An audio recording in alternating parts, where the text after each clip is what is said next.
pouvoir délégué sort de son patrimoine et il ne peut plus être maître des prérogatives qui ont été sorties de ce patrimoine. Parce que tout simplement, le patrimoine du bénéficiaire de la délégation a été enrichi de ce pouvoir du président qu'il peut valablement exercer sans aucune entorse et de manière légale. Est-ce que lorsque le ministre du MATAP, en charge des partis politiques, prend un communiqué pour surseoir, cela n'est pas prévenir? Est-ce que cela n'est pas pour éviter que le meeting se tienne? Est-ce que cela n'est pas pour éviter que des personnes sortent ce jour-là? Et surtout, que le communiqué intéressait tous les territoires de la République. Parce que ce ministère, conformément aux instructions du président, voulait que la date anniversaire de l'indépendance, le 28 du référendum, soit respectée. Parce que ces gens-là avaient vu plus loin et n'ont pas voulu que ce jour-là soit sali, comme a voulu ou ont voulu les ennemis de la Guinée. C'est pour ça qu'une journée de recueillement a été donc décidée, journée de recueillement et de pardon. Qu'on me dise alors que ça ne fait pas partie des pouvoirs régaliens d'un ministre, parce que ça lui est confié par son président. Qu'on me dise alors qu'un président est dans l'obligation, si un ministre prend une telle décision, de l'amener à rapporter sa décision. Pourquoi alors on va dire que le président n'a rien fait, alors que sur le plan administratif, tel acte a vu jour? Tous les pays du monde sont gouvernés comme tels. Des communiqués interviennent, des arrêtés interviennent, des circulaires interviennent, des décisions interviennent pour surseoir tel ou tel, à partir du moment où ceux censés gérer le pays comprennent qu'il y a peut-être derrière des velléités qui pourraient ne pas être contrôlées.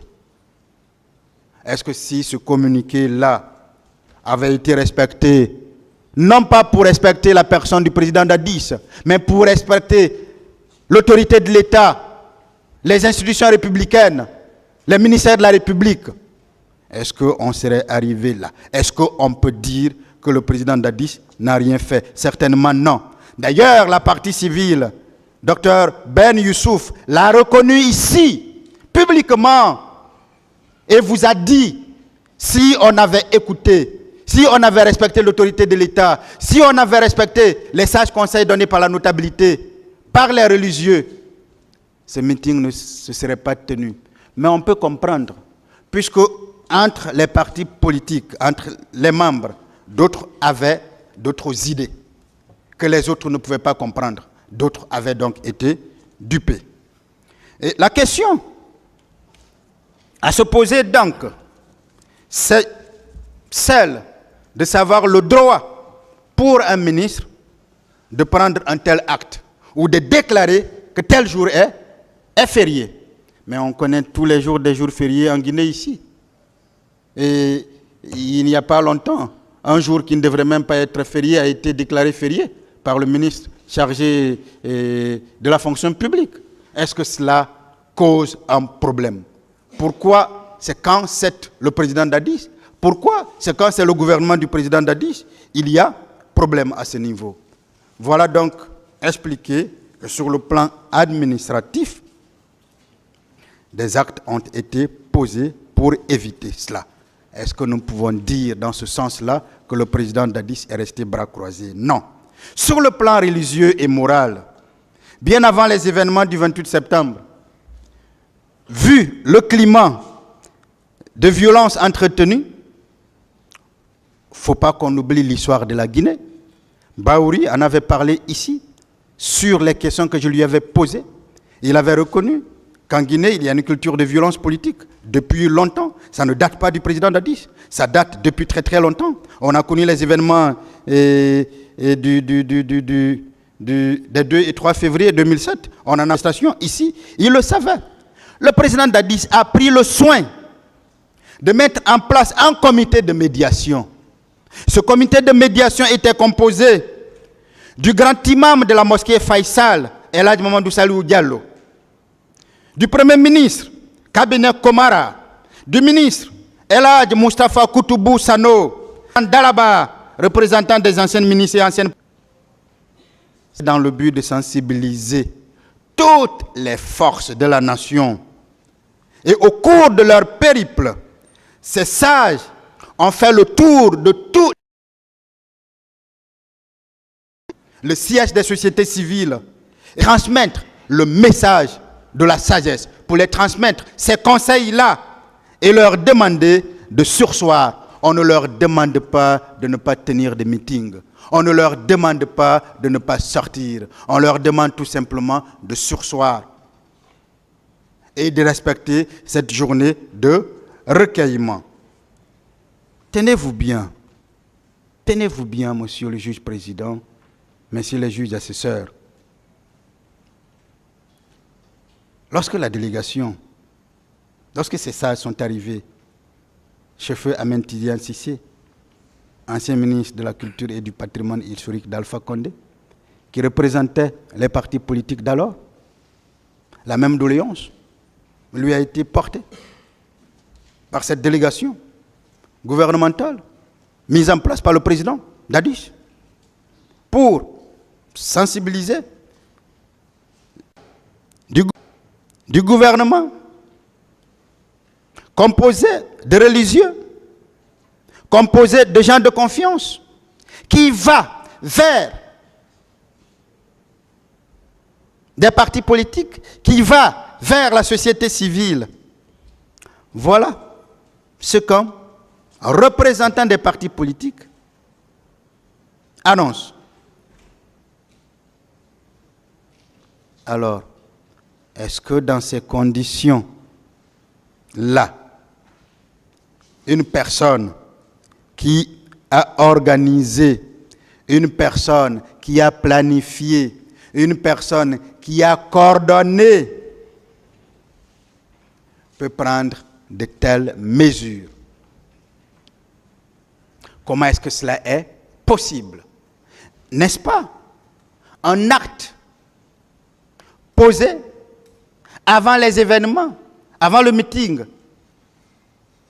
tenu au stade du 28 septembre pour éviter la commission des crimes dont on est en train de parler aujourd'hui? Encore une fois, tout a été monté pour faire partir le président Dadis, pour faire partir le CNDD, pour faire partir le gouvernement. Tout a été monté pour tuer des personnes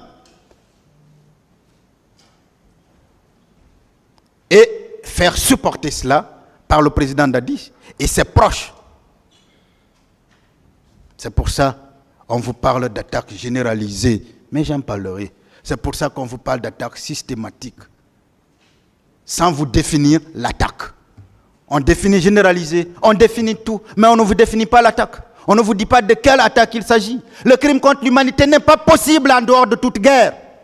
C'est avant la guerre, pendant la guerre ou après la guerre. On va remonter dans le contexte, on oublie le contexte lié aux infractions. Mais nous en parlerons.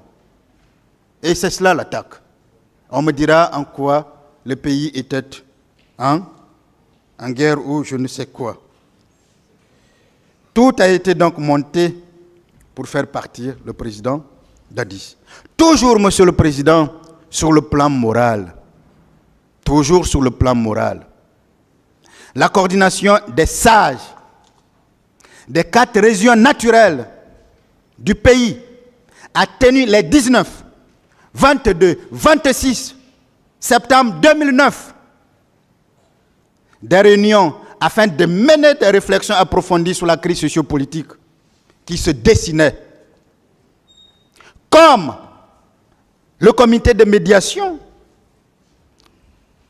Ces sages-là ont invité, dans une déclaration du 26 septembre 2009, tout est dans les archives. Ils ont invité le CNDD, le gouvernement, les partis politiques, la société civile et les syndicats à s'abstenir de toute manifestation et de toute démonstration de force sur toute l'étendue du territoire. Mais cette fois, cela ne venait pas du président Dadis. Cela ne venait pas du président Dadis. Si on estime qu'à travers son ministre, un communiqué est pris, on ne respecte pas parce que c'est lui. Si on estime qu'un comité de médiation est composé de membres du gouvernement, on ne respecte pas. Mais au moins qu'on respecte cette notabilité-là. Parce que cela venait de la notabilité, de toutes les coordinations, de nos régions. Ce sont des gens respectables. Doit-on parler vraiment de la place des religieux dans notre pays? Doit-on vraiment parler de la place des notables dans notre pays? Pour que ce tribunal comprenne, pour que tout le monde comprenne que le président Dadis a agi, qui n'est pas resté bras croisés, qui dénoue les crises les plus importantes dans notre pays. Je me rappelle encore, je n'étais pas à l'université, mais même à l'université, quand ça ne marchait pas, on envoyait le cardinal Robert Sarah, à l'époque archevêque de Conakry. Mais pourquoi on le faisait? C'est la place qu'il occupait, le respect qui lui était dû, le respect qui lui est d'ailleurs dû, la considération qui lui était due, la considération qui lui est due. Pourquoi on envoie le premier imam de la mosquée, Faisal, se tenant compte du respect, de la considération qu'il incarne au sein de notre société, mais se tenant également compte du poids de la religion sur les Guinéens, que ces personnes-là partent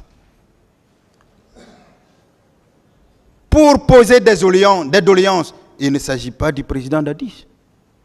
Qu'on ne respecte pas, alors, si vous voulez condamner le président Dadis, parce que tout simplement, il a mis en place un tel comité de médiation, alors, mais prenez le Premier ministre, Lansana Komara, prenez Madame Hadja Sarandalaba, prenez Koutoubou, prenez le grand imam de la mosquée Faisal, prenez ces personnes qui constituent ce que nous avons comme crème en ce qui concerne la sagesse. Pourquoi on devrait se moquer d'elles? Pourquoi on ne les a pas écoutées? Pourquoi ces religieux n'ont pas été entendus? Pourtant, ces religieux n'étaient pas des politiciens. Pourtant, ces sages n'ont pas été entendus. Pourtant, ces sages n'étaient pas des politiciens. Pourquoi?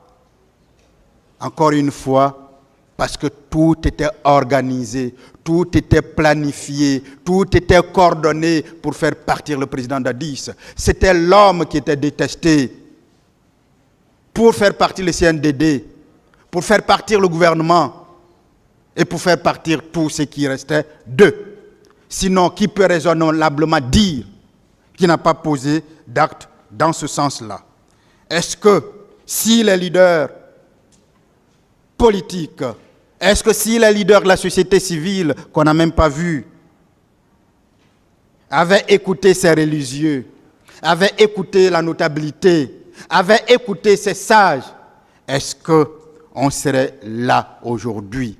S'ils avaient accepté de surseoir à leur meeting, s'ils ne s'étaient pas laissés berner par leur maître, s'ils ne s'étaient pas enfoncés parce qu'ils avaient un profit personnel, est-ce qu'on serait arrivé là aujourd'hui? Est-ce qu'on peut valablement reprocher au président Dadis et au-delà de tout doute raisonnable, devant un tribunal criminel par rapport aux actions que je viens de poser, que je viens d'indiquer, qu'il est resté bras croisés et que l'infraction d'abstention délictueuse peut être retenue contre lui? Est-ce que cela est possible? C'est une impossibilité absolue, Monsieur le Président, Messieurs les assesseurs. Alors qu'on ne dise pas que le président Dadis est resté bras croisés. Il a mis en marche tout ce qui était en son pouvoir pour que ceci n'arrive pas. Que pouvait-il faire d'autre? Quelqu'un a dit que nos efforts soient plus ou moins favorisés. Il faut, quand on quitte la vie, pouvoir se dire « j'ai fait ce que j'ai pu ». Il a fait ce qu'il pouvait.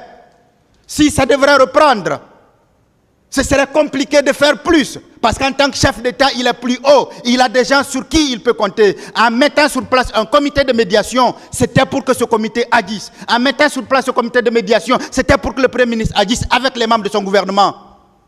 En étendant ce comité de médiation à des anciennes ministres, à des anciennes parlementaires respectés dans ce pays, c'était pour qu'on arrive à convaincre toutes les parties. Voilà un homme de dialogue.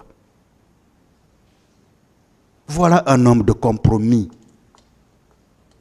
Le ministre Thibou vous a dit ici, et je vais parler de Thibou tout à l'heure, puisque je vais indiquer ce qu'il a posé sur le plan politique, que le président Dadis est un homme de dialogue. Il est même plus qu'un démocrate. Et qui, pour chaque problème qui lui arrive, il met tout le monde à table. Chacun donne son avis.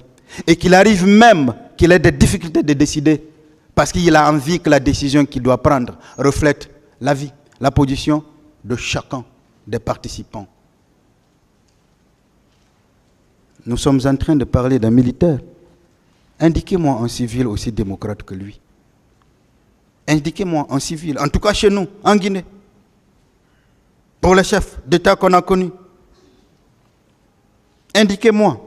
Indiquez-moi et je vous mets au défi. Je mets le parquet au défi. Je mets les partis civils au défi de mettre un chef d'État qui a été plus démocrate que le président Dadis. Bon Dieu, pourquoi quand c'est lui, c'est pas bien? Sur le plan politique, on est toujours en train de faire les actes qu'il a posés pour démonter avec des faits, avec des choses prouvables, avec des choses vérifiables, ce qu'il a fait. Sur le plan politique, voilà le seul chef d'État au monde qui appelle le président d'un parti politique parce qu'il sait à l'avance qu'il entretient de très bonnes relations avec les partis politiques pris collectivement, mais avec chaque leader politique pris individuellement. Ce n'est pas moi qui le dis, ce n'est pas sa défense qui le dit, ça a été dit ici, dans cette salle. Il prend donc son téléphone, il appelle un leader politique, parce qu'il sait la déterminance en dernière instance. Il sait. Et on vous a dit jusqu'à la veille, il n'était pas sûr, parce que pour lui, il n'y avait aucun problème entre lui et les partis politiques. Parce que pour lui, il n'y avait aucun problème entre lui et les journalistes. Et le conteste, on va dire, il a appelé la nuit. Mais il travaillait la nuit. Et à ce moment-là, tous ces partis politiques-là étaient à la présidence la nuit. Mais comment peut-on penser qu'il a appelé la nuit et que c'était tard? Alors qu'habituellement, c'est à la même heure que ces gens venaient le voir. Ses portes leur étaient ouvertes. Son salon leur était ouvert. Sa vie était connue. Et ces personnes, il les respectait énormément. Lorsque un chef d'État, je ne parle pas d'un ministre, prend le téléphone pour appeler. Et on vous a défini le seul témoin oculaire. Vous savez, c'est important, Monsieur le Président.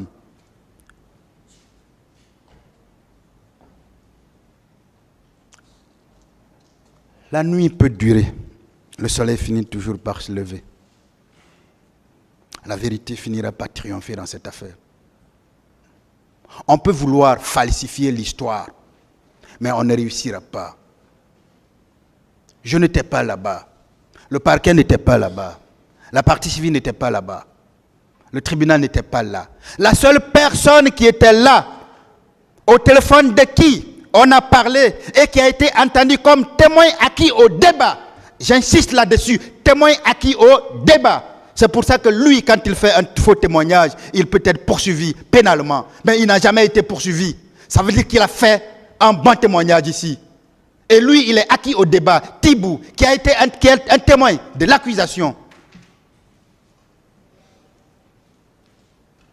Ce ministre qui a vécu les faits vient expliquer une chose et nous qui n'étions pas là, on veut modifier. Pourquoi voulez-vous trouver des poux sur du crâne rasé? Je vous l'ai dit depuis le début que dans cette affaire-là, le crâne du président Dadis est rasé. Personne n'y trouvera des poux. Parce que c'est impossible de trouver des poux sur des crânes rasés. Tibou a dit, le ministre Tibou a dit, c'est de l'initiative du président Dadis qui n'appelait jamais avec son propre téléphone parce qu'il ne l'avait pas. Il l'avait toujours à côté. Que j'ai appelé le président de l'UFR. Et l'atmosphère était conviviale. Les deux ont commencé par les civilités. Voilà un chef d'État qui, en s'adressant à des politiques, se comporte comme leur petit frère. Il commence par dire « grand frère, comment ça va ?» Voilà un chef d'État qui a ce respect-là, parce que c'est humain, c'est inné en lui. Cela est têtu en ce qui le concerne. Il ne changera pas. C'est un peu, Monsieur le Président, comme, je donne cet exemple-là pour définir vraiment le président Dadis par rapport à son vivant. Le maître des moines voit un scorpion se noyer. Ben, il quitte ses élèves. Il va pour le sauver, mais il n'utilise que sa main qui n'était pas protégée. Chaque fois qu'il touche le scorpion le mord. Il est mordu. Et une fois, deux fois, trois fois.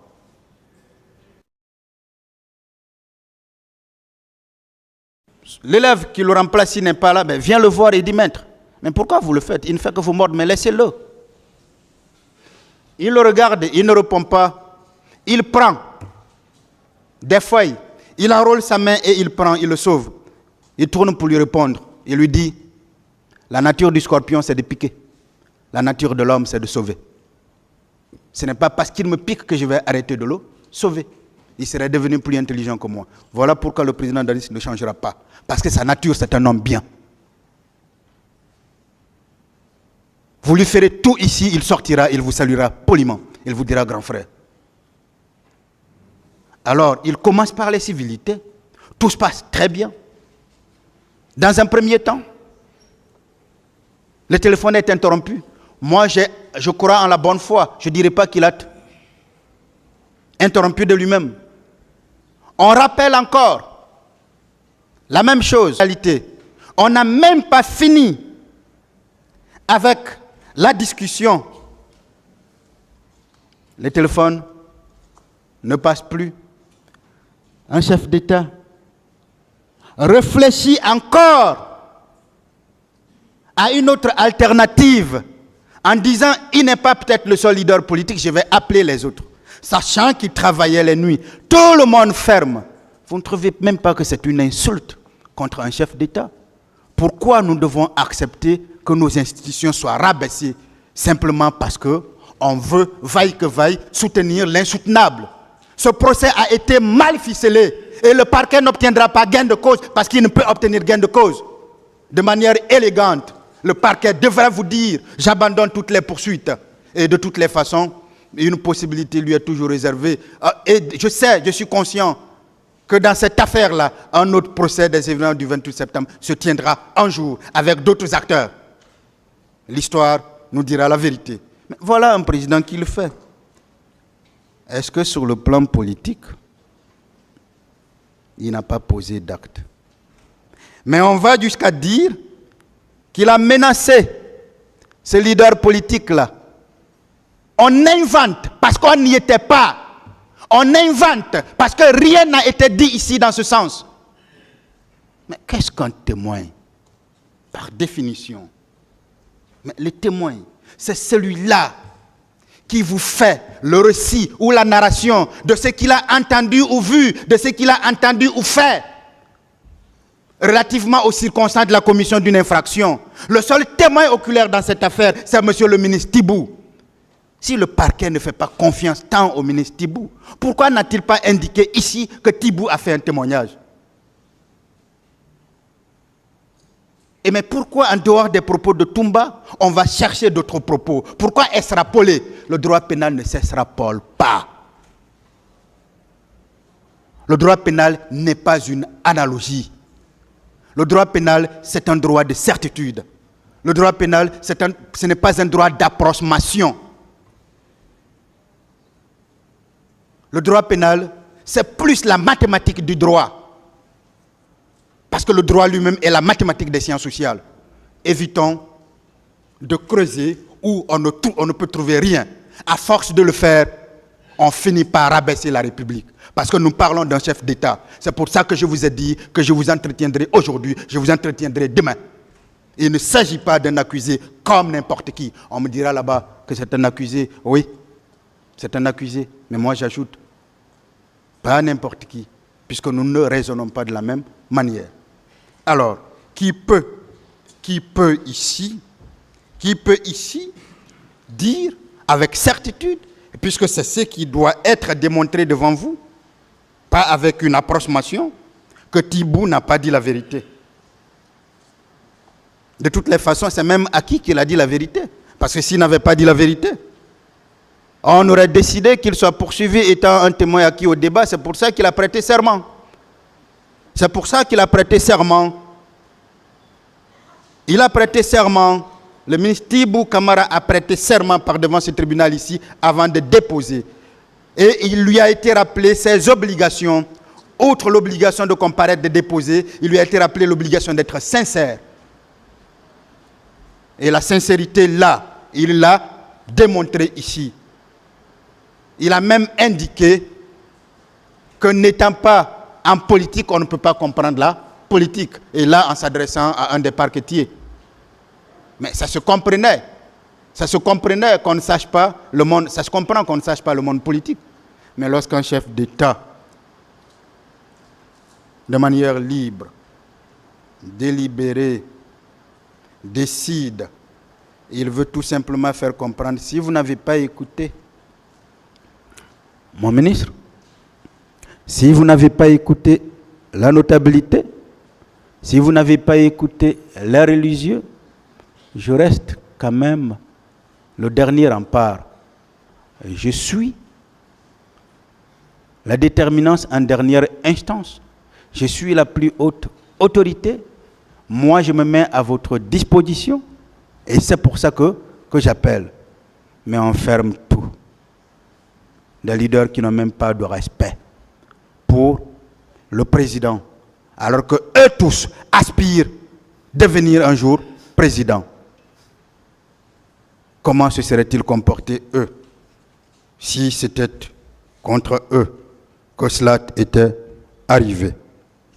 Alors, voyez-vous encore, Monsieur le Président, que sur le plan politique, le président Dadis a posé des actes et il n'est pas resté bras croisés. Sur le plan sécuritaire,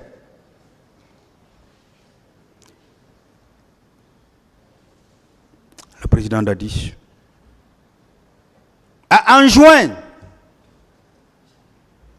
au chef d'état-major général des armées, à travers son ministre de la Défense, de consigner tous les militaires dans les casernes. Il a ajouté que le maintien de l'ordre public, ne dépendant que de la police et de la gendarmerie, seuls ces deux corps pouvaient sortir. Il n'avait même pas besoin de le dire, parce que c'est une disposition légale. C'est une disposition légale que dans notre pays, le maintien de l'ordre relève, et c'est d'ailleurs régalien, des pouvoirs, des prérogatives régaliennes, tant de la police que de la gendarmerie. Et le chef d'état-major général des armées, le colonel Omar Sano, l'a confirmé ici. C'était lui le destinataire des insurrections. Est-ce qu'on peut remettre en cause cela? Il est allé plus loin pour vous dire, parce que je devrais répercuter les instructions venant du plus haut niveau, j'ai réuni tous les états-majors particuliers.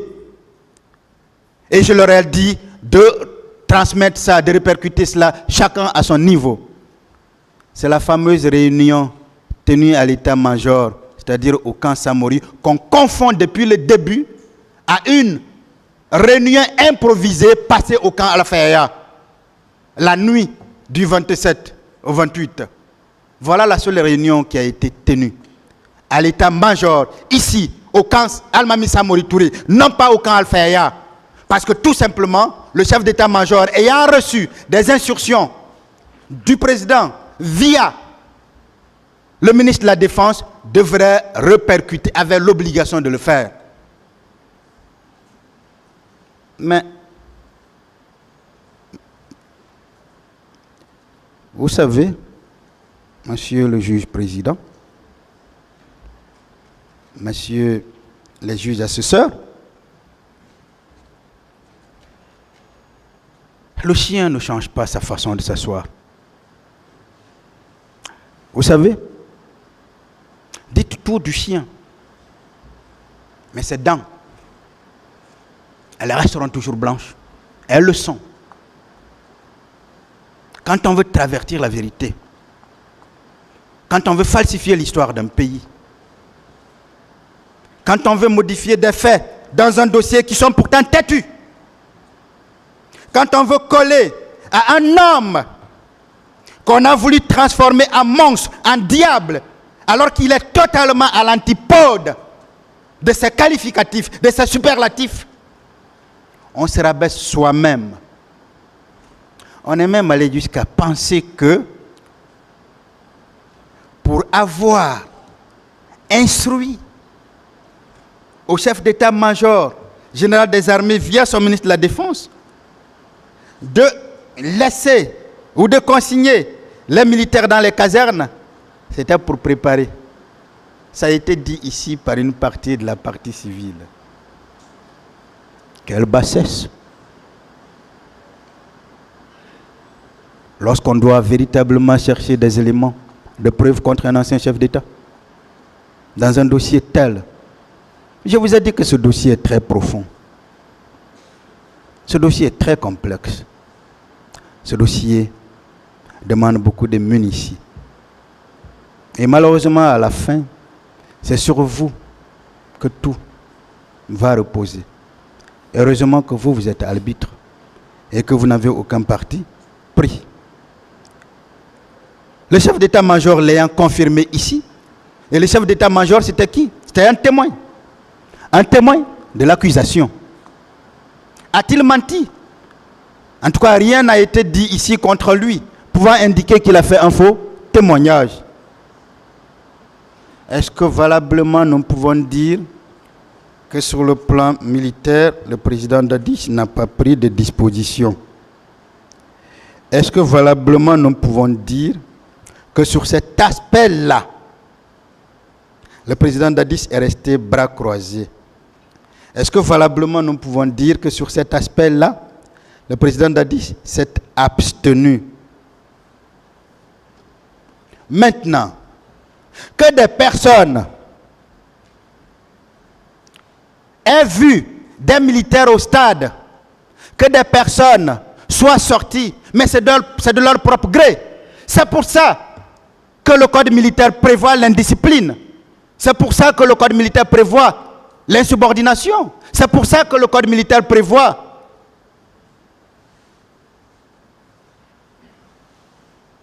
des sanctions. Parce que si l'indiscipline n'existait pas dans l'armée, elle n'aurait jamais été prévue. Si l'insubordination n'existait pas, elle n'aurait jamais été prévue.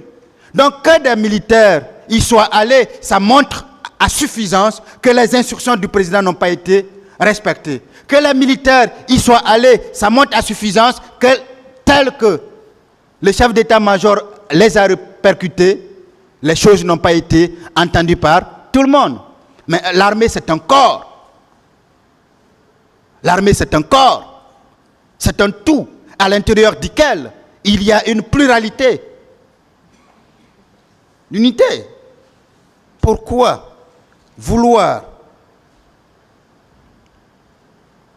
indiquer ou créer un rapprochement entre un chef d'État qui a pris toutes ces mesures et dire il n'a rien fait, il n'a rien fait, c'est pour ça que tout ceci est arrivé. C'est donc constant, c'est donc évident que sur le plan militaire, sur le plan sécuritaire, le président Dadis a pris toutes les dispositions. Et il a appelé le chef, il a confié ces choses-là au chef d'état-major général des armées, qui dans la hiérarchie militaire est d'ailleurs le premier conseiller militaire du président. Il faut que cela soit connu.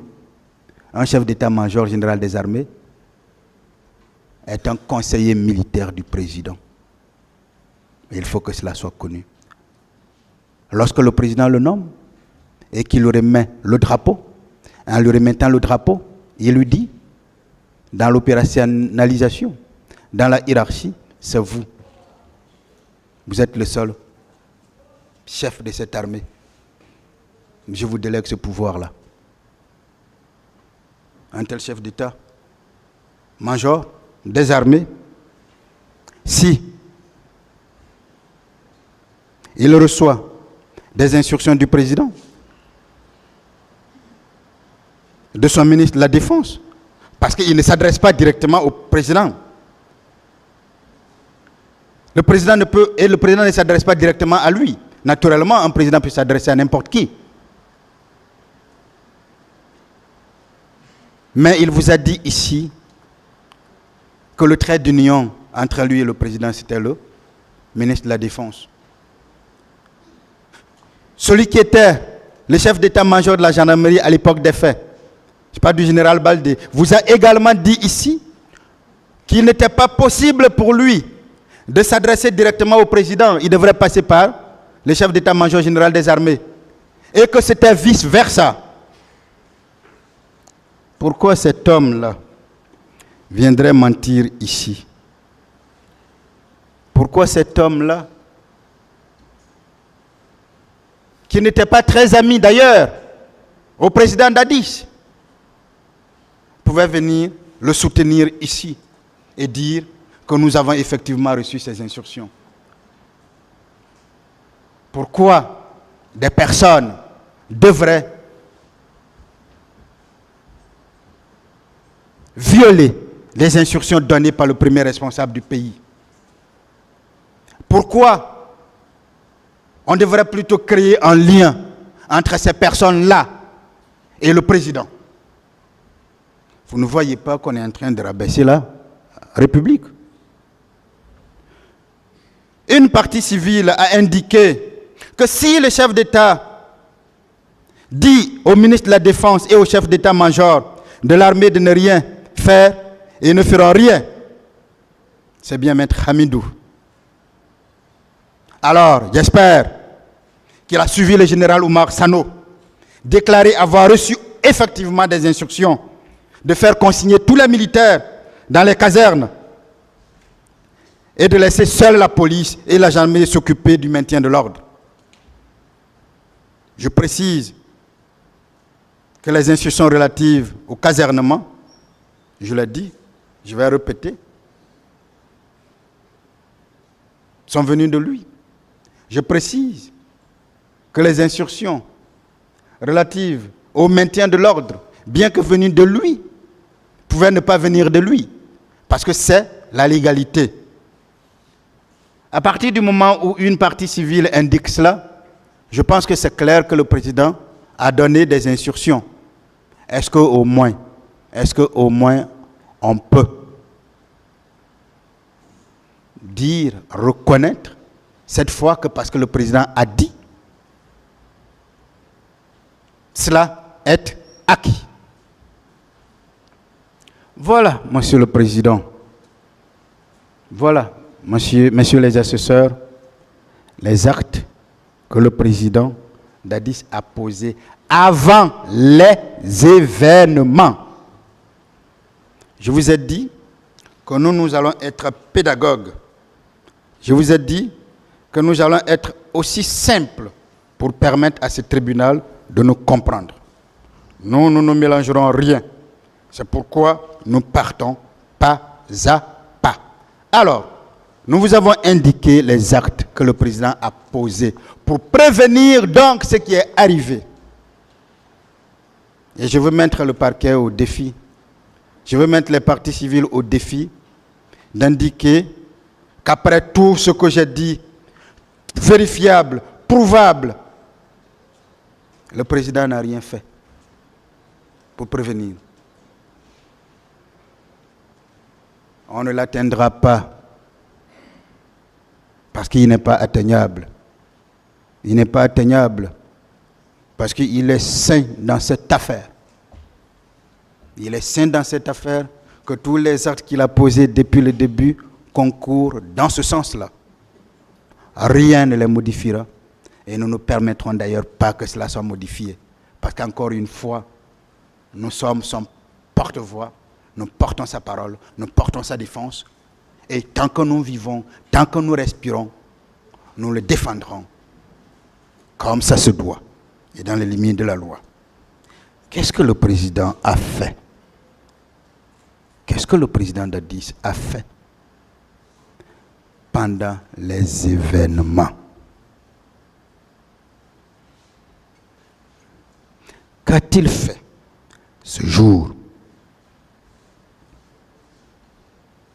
Le président Dadis a décidé, dans un premier temps, d'aller au stade. Personne ne peut contester ici, dans cette salle, les liens conviviaux qu'il entretenait avec tous les partis politiques. Personne ne peut contester dans cette salle les liens amicaux que le président Dadis entretenait avec chaque responsable de parti politique pris individuellement. Personne ne peut contester dans cette salle la relation personnelle que le président Dadis entretenait avec les membres de la société civile, les journalistes. Les journalistes vous ont dit ici que nous étions amis au président Dadis. Puisque je parlerai de la communication, ce qu'il a fait sur le plan de la communication. On vous a dit ici ce qu'il a fait. Personne. C'est justement pourquoi, et c'est Thibault qui l'a dit, il était surpris d'entendre que ces partis politiques tiennent mort de cul à tenir le meeting. Encore une fois, un meeting qui n'était pas interdit.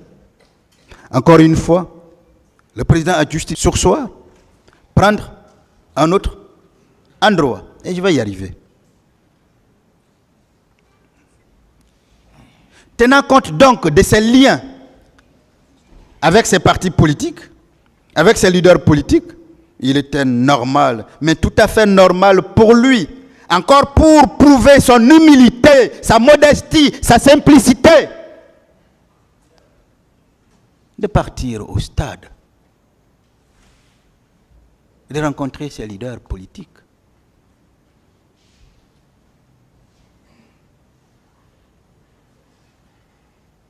De leur parler, parce que c'est un homme de dialogue. De s'entendre sur une chose, parce que c'est un homme de compromis. Mais il en a été empêché par son aide de camp. Empêché. Avait-il donc la possibilité de partir? Et l'aide de camp lui-même vous a confirmé ici l'avoir empêché de partir. L'aide de camp vous a confirmé ici l'avoir confié au commandant de son salon. Le commandant de salon est venu confirmer ici que le président a été là.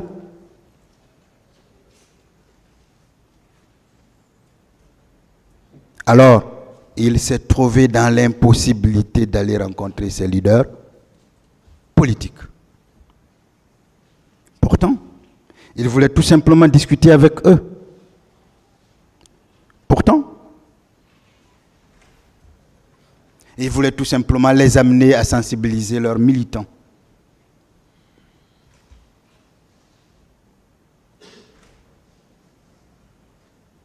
Pourtant, pour lui, il n'y avait aucun problème à les rencontrer, puisqu'aucune institution de la République n'était en danger.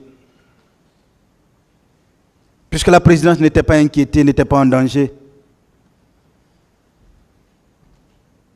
Puisque c'est ce stade-là qui était concerné. Et en tant que chef d'État, il devrait prendre son bâton de pèlerin pour y aller, pour rencontrer les personnes avec qui il partage tout, ses leaders politiques.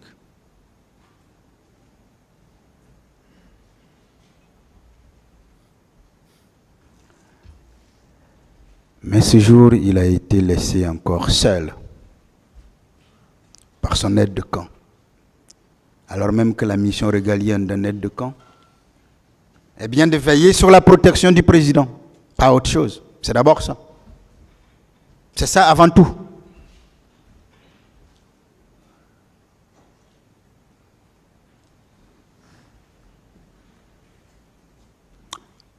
Le président est donc resté à la présidence. Son aide de camp savait qu'il était à la présidence. Son aide de camp savait qu'il avait confié au commandant du salon.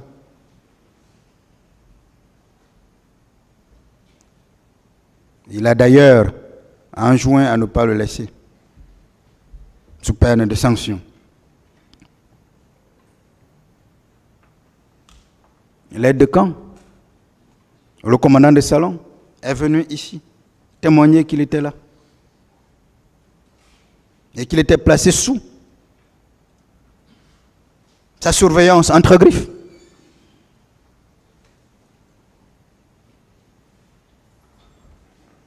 Pensez-vous que si le président était sorti ce jour-là, connaissant ses liens avec ses partis politiques, il n'aurait pas réussi à les convaincre? Peut-être même aussi que c'est Dieu qui l'a sauvé. Mais qui sait? Puisque le complot monté était de l'éliminer, de le mettre out. Qui sait que si ce jour-là, il était parti là,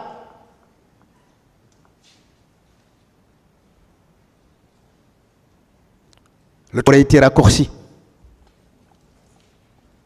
Qui sait que ce jour-là, il n'aurait pas eu la même chance qu'il a eu le 3 décembre.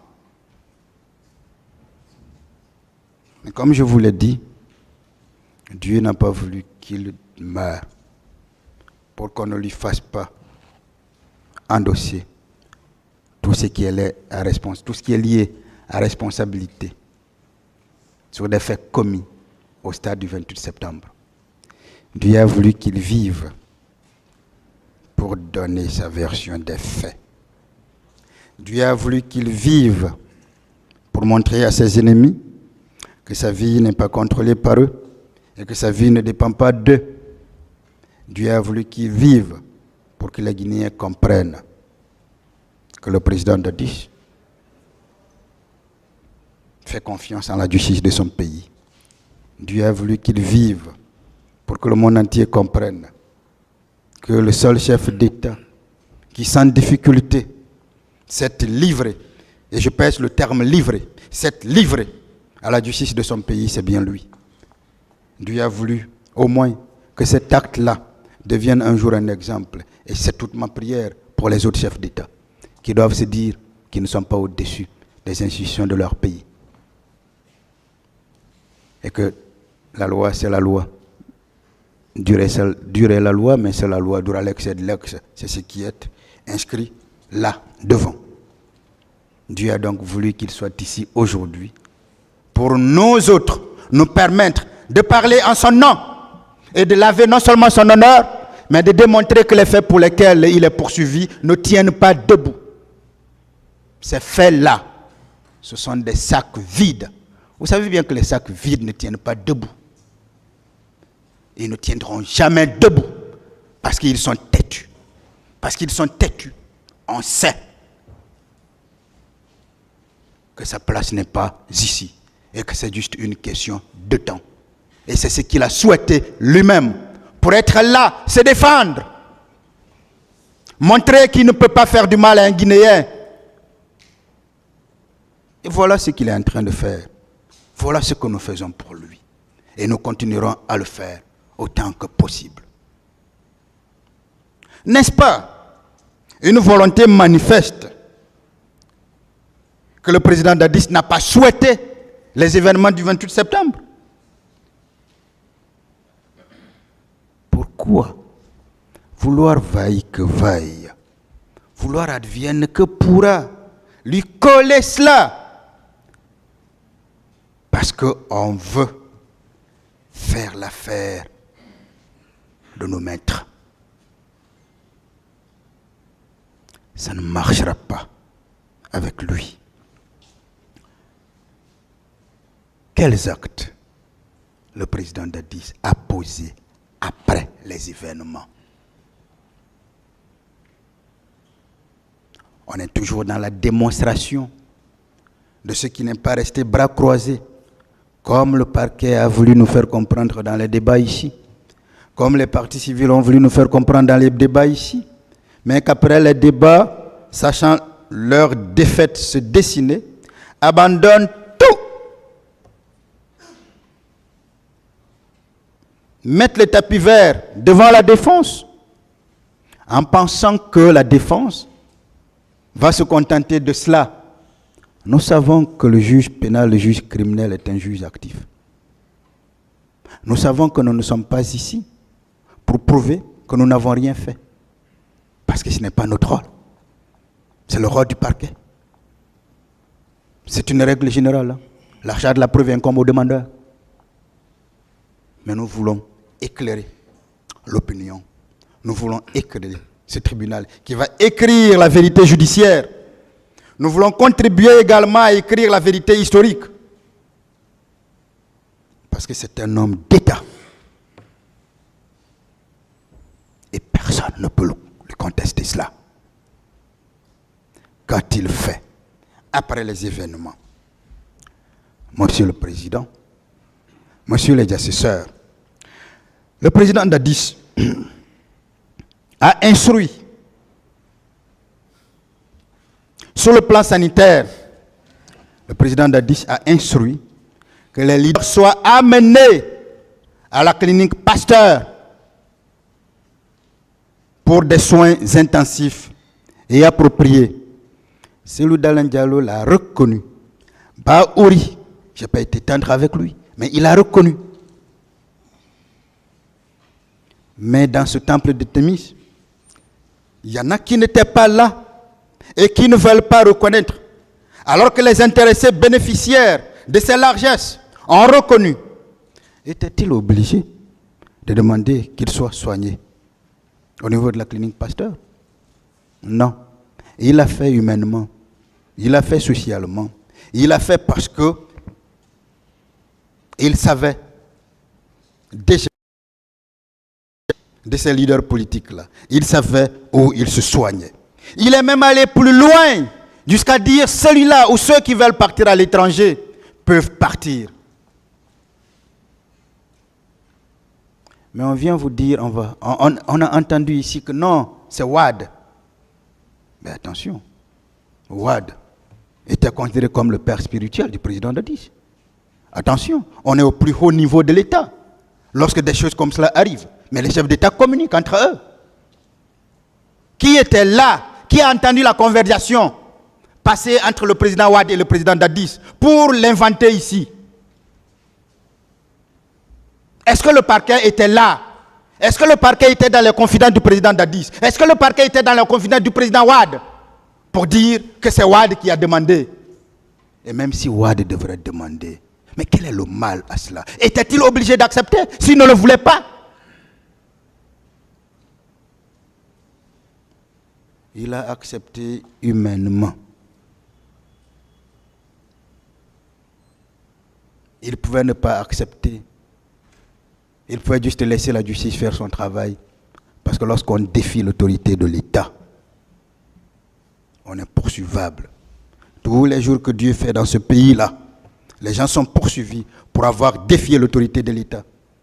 Tous les jours que Dieu fait, s'il doit y avoir une manifestation, le parquet général de Conakry fait des communiqués. Mais pourquoi quand c'est le président Dadis, ça doit changer? Pourquoi les règles changent avec lui? Alors que les règles, elles sont déjà connues. Pourquoi quand c'est lui? Non, les gens peuvent le défier. Les gens peuvent défier l'autorité de l'État. La justice ne dit rien. D'ailleurs, je vais y arriver. Puisqu'on vous posera ce qu'il a fait sur le plan judiciaire. Et ce parquet veut encore nous faire comprendre qu'il appartenait au président Dadis de faire le travail de la justice à sa place. Il l'a fait humainement. Il n'était pas obligé de le faire. Il l'a fait librement. Parce que ces gens ont défié l'autorité de l'État. Parce que ces gens ont géré ce pays-là. Et ils ont pris les mêmes décisions contre ceux-là qui sont sortis contre leur avis. Ces gens le savent. Ces gens le savaient. C'est pour ça qu'ils ne se supportent pas entre eux. Pourquoi lorsqu'on a dirigé à un moment donné un pays, on a posé les mêmes règles qu'on a obligé les gens à respecter? Pourquoi lorsque c'est contre nous, on ne veut pas? Simplement parce qu'on est politicien. Simplement on est de la société civile. Pourquoi lorsque l'État pose des actes, il n'est pas écouté?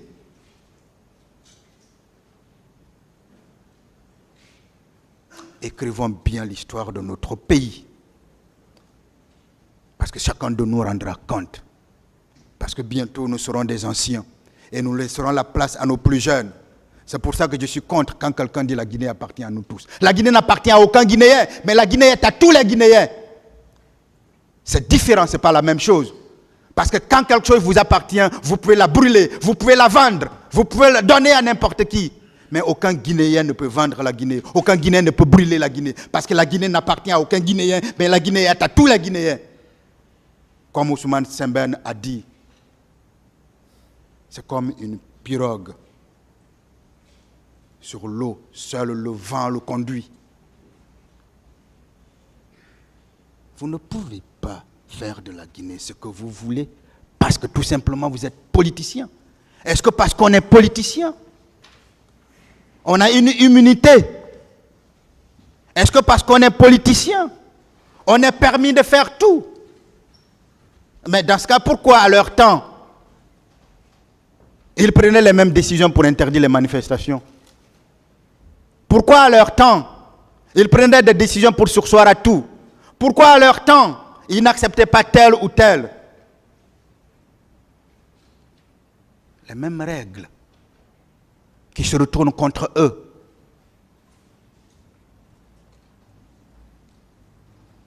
Mais ils devraient l'accepter. Parce que la loi, elle est obligatoire. La loi, elle est générale. La loi, elle est coercitive.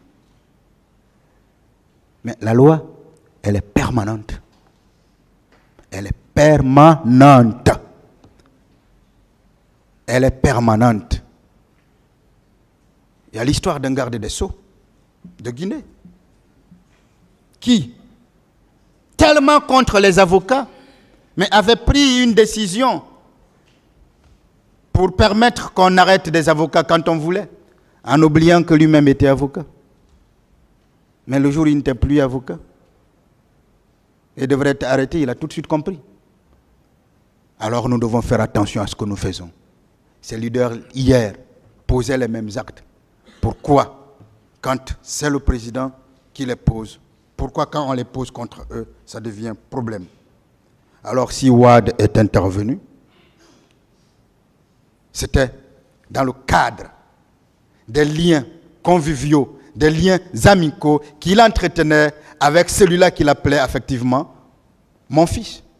Je vous ai dit ici, en début de mes plaidoiries, ce que le président Wade a dit du président Dadis quand je le présentais. J'ai pris le soin de citer 2 de ces phrases-là, là où il le soutenait.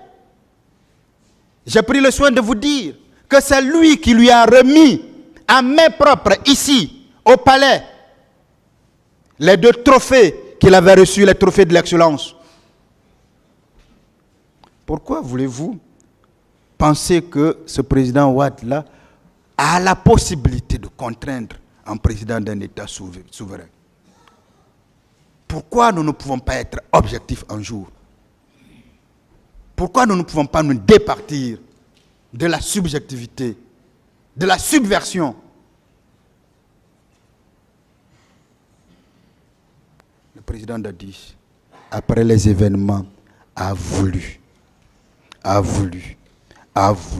que ces leaders-là soient traités dignement, a voulu que ces leaders-là soient traités avec tous les soins possibles, a voulu que ces leaders-là soient traités conformément à leur rang. Il n'a pas pensé à leur comportement. Il n'a pas pensé aux défis qu'ils ont lancés à l'autorité de l'État. Il a dit, en humain, ils vont se soigner, alors qu'on pouvait bien les poursuivre, alors que le parquet général aurait mis en branle la machine judiciaire, alors que le procureur de la République, près le tribunal de Vincent de Dixine, aurait mis la machine en branle. Mais je vais y arriver tout à l'heure. Voilà ce qu'il a fait sur le plan sanitaire. N'est-ce pas un acte concret posé par le président Moussa Dadis Camara? N'est-ce pas un acte vérifiable? N'est-ce pas un acte plausible qui indique qu'il a été à la hauteur? Sur le plan financier, qu'a-t-il fait? Et cela ne vient pas de nous. Cela vient à la fois de son ministre de la Santé, qui est un co-accusé comme lui, absolument rien fait, mais simplement parce qu'il était le ministre de la Santé, et le ministre de l'Économie.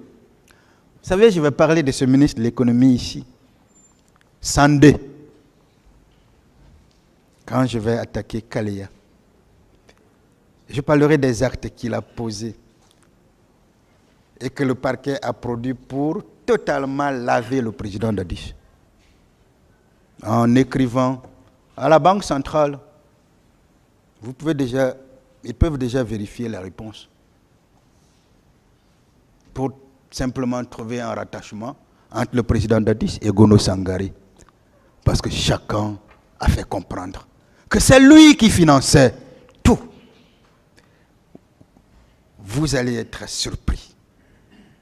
Alors, sur le plan financier, le président Dadis a mis tous les moyens à la disposition de son ministre de la Santé, qui est allé le voir à 14h et allé le voir le soir. Je ne sais pas pourquoi on a parlé de confrontation entre eux ici, alors même que les deux n'avaient jamais eu des points de vue différents. Mais j'ai compris la sagesse du tribunal et j'ai compris que c'était pour conforter une position, une conviction. Le ministre a clairement indiqué être allé voir le président et lui expliquer ce qui s'est passé. Était de lui laisser des finances. Il lui a demandé de se mettre en rapport avec le ministre des Finances. Alors, le nœud de tout ce que l'on fait dans la vie, c'est quoi? Le nœud de tout, c'est l'argent. Ce sont les finances. Le président Dadis a laissé cette finance-là. Le président Dadis a mis à contribution son ministre de la Santé et son ministre des Finances. Et pour s'occuper dignement de ceux qui étaient déjà blessés et également des corps. Son rôle ne s'est même pas limité là. il est allé plus loin et a décidé de communiquer pour la transparence, conformément aux informations qu'il recevait.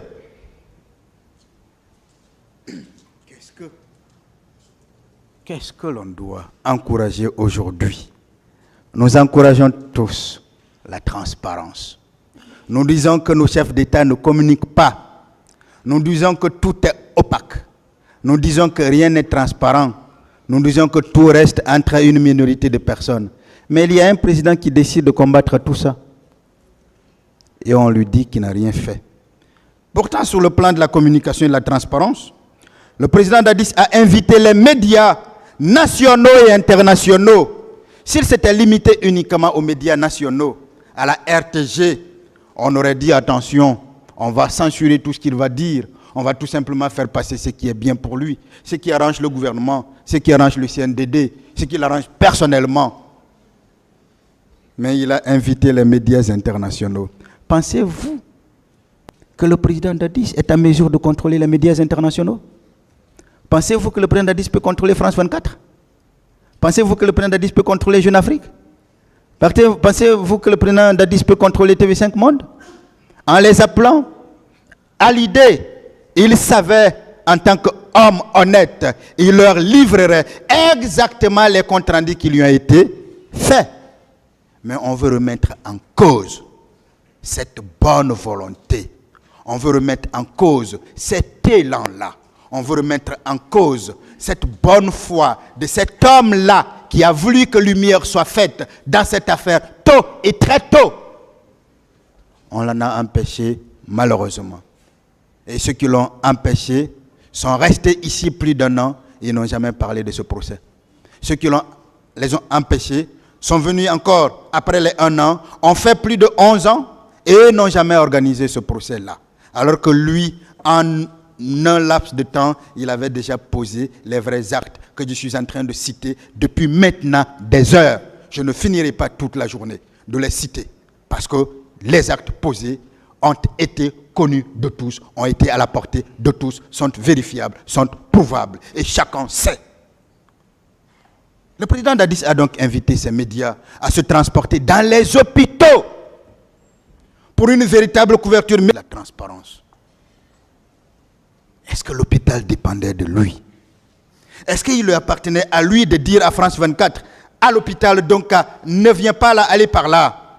Est-ce qu'il lui appartenait à lui de dire à France 24, à l'hôpital, Ignace Dine par exemple, ne viens pas là, allez par là? Si lui-même a pris la responsabilité de se faire accompagner par ces médias, ça veut dire tout simplement que tous les médias étaient libres, tous les médias étaient indépendants, tous les médias pouvaient faire tout ce qu'ils pouvaient faire dans le cadre de la transparence.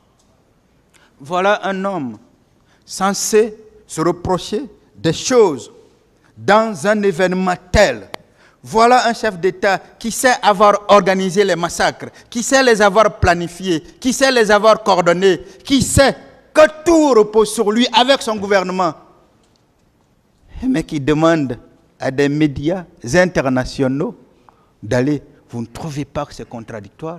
Vous ne trouvez pas que ça ne lui ressemble pas? Cela n'est pas le président Dadis. Ça ne peut pas être lui. Alors, au lieu plutôt d'encourager cette transparence-là, on est en train de poser des actes aujourd'hui qui amènent à ceux-là qui nous gouvernent, à ceux qui nous gouverneront plus tard, de ne plus être transparents. Parce qu'on veut faire comprendre que le président Dadis devrait se taire sur ce qu'on lui disait. Non, ce n'est pas un homme à le faire. C'est un homme de la transparence. Il devrait porter à la connaissance de tout le peuple de Guinée, de toute la communauté internationale, ce qui se passait en Guinée. Parce qu'il savait qu'il n'avait rien à voir avec ça. Parce qu'il savait que ce qui s'était savamment monté. Parce qu'il voulait plutôt que l'on découvre ce qui a été fait. Cet acte de transparence n'est-il pas une disposition pratique prise par le président Dadis?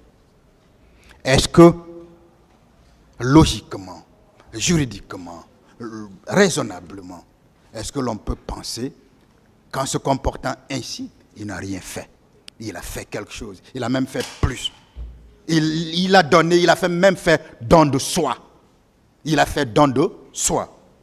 Préalablement, le président a voulu informer le public des comptes rendus que lui faisaient ses ministres. C'était normal. C'était très normal. Parce que c'était la voie la plus autorisée. C'était normal. Parce que c'était la plus haute autorité du pays. Pourtant, le ministre de la Santé pouvait se contenter de faire un bilan à son niveau. Le président n'avait pas intervenu. Engagé, c'est parce qu'il a voulu une véritable transparence, parce qu'il a voulu un don de soi. Mais les partis civils, mais le ministère public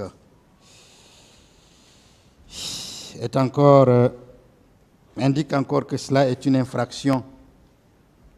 Le fait de communiquer pour un chef d'État, le fait d'être transparent pour un chef d'État, le fait d'encourager pour un chef d'État, parce que simplement qu'il prétende que ces informations n'étaient pas exactes et tendaient à minimiser la réalité des faits. Comment le président Dadis pouvait connaître la réalité des faits en dehors de ce que lui remontait, de ce que lui donnaient les personnes censées agir en son nom et pour son compte, c'est-à-dire ses ministres. Est-ce qu'un savant? Est-ce qu'il est Dieu? Comment on peut s'informer? C'est vers une source viable. Quelle est pour un chef d'État la source viable? La source viable pour un chef d'État dans le domaine de la sécurité, c'est le ministre de la Sécurité. Dans le domaine de la Défense, c'est le ministre de la Défense. Dans le domaine de la Santé, c'est le ministre de la Santé. Dans le domaine de la Justice, c'est le ministre de la Justice. Dans le domaine de la Pêche, c'est le ministre de la Pêche. C'est le ministre de l'Élevage. Alors, lorsque ces personnes-là remontent des données, est-ce que ces personnes sont venues dire ici que le président a falsifié ces données? Est-ce que ces personnes sont venues dire ici que les données données au président n'ont pas été celles-là portées à la connaissance du public? C'était le seul moyen de remettre en cause ce qu'il a fait. Mais cela n'a jamais été remis en cause. Il a agi encore une fois en transférant de manière fidèle, en transmettant plutôt de manière fidèle ce qui lui a été indiqué, ce qui lui a été raconté. Pourtant, en le faisant, le président manifestait ainsi sa bonne foi, la transparence, mais aussi utilisait sa propre liberté d'expression pour informer les Guinéens. La liberté d'expression ne doit pas être resserrée en raison du statut de la personne. Simple citoyen, avocat, magistrat, homme d'affaires, médecin, ministre, chef d'État, tout le monde a droit à la liberté d'expression. Liberté fondamentale, au même titre que la liberté d'information et de la presse, fondement de toute démocratie et de tout état de droit. La liberté d'expression est la base des droits de l'homme, puisqu'on a parlé ici des droits de l'homme. La racine de la nature humaine et la mère de la vérité. Tuer la liberté d'expression revient à insulter l'homme, étouffer l'humaine et supprimer la nature humaine. Le parquet veut supprimer la vérité, le parquet veut tuer la liberté d'expression en déniant au président Dadis sa liberté d'expression de pouvoir communiquer avec son peuple, de pouvoir communiquer avec les Guinéens, de pouvoir leur donner les informations relatives aux faits commis. Au stade du 28 septembre, est-ce qu'on veut vraiment que la vérité apparaisse dans cette affaire? Est-ce qu'on veut vraiment que la vérité soit connue? Parce que si on veut vraiment que la vérité apparaisse, on devrait plutôt encourager cela, pour donner l'exemple, pour en faire un symbole, pour que désormais, tout chef d'État communique sur les événements qui arrivent dans son pays. Mais voilà un militaire qui le fait. Voilà un militaire qui devient transparent. Des transparents. Voilà des partis civils qui veulent lui retirer le droit d'être transparent. Voilà un parquet qui veut donc tuer. Voilà un parquet qui veut tuer la démocratie. Tuer. Fournir des infos. Alors que les personnes n'ont pas démenti cela.